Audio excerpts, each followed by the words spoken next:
Pengacara kondang Hotman Paris menyoroti aksi anak pengacara Rasman Arif Nasution, putri Arif Farahdiba Nasution yang menangis saat menyampaikan surat terbuka untuk Presiden Prabowo Subianto. Ketika itu, anak Rasman Nasution itu meminta keadilan untuk kasus pencemaran nama baik ayahnya yang dilaporkan Hotman Paris.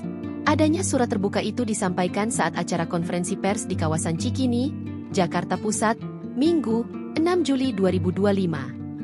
Farahdiba dengan suara bergetar berdiri di samping sang ayah dan menyampaikan isi hatinya di hadapan awak media.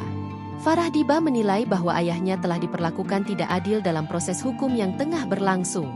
Ia berharap Presiden Prabowo dapat turut memperhatikan persoalan tersebut demi tegaknya hukum dan keadilan. Peristiwa ini mendapat sorotan dari Hotman Paris Hutapea. Melalui akun Instagram pribadinya, Hotman Paris Official, pada Minggu, 6 Juli 2025, Hotman mengunggah kembali video tersebut disertai keterangan yang mempertanyakan sikap Rasman, yang dianggapnya memanfaatkan anak untuk mencari belas kasihan. Hah, katanya jagoan?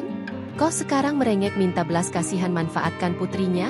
Udah tahu rasa beratnya masalah kau hadapi karena senggol Hotman?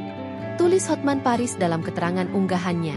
Lelaki bergaya nyentrik itu juga menampilkan video di mana putri, dengan suara bergetar dan air mata yang mengalir, menyampaikan permohonan kepada Majelis Hakim Pengadilan Negeri, PN, Jakarta Utara.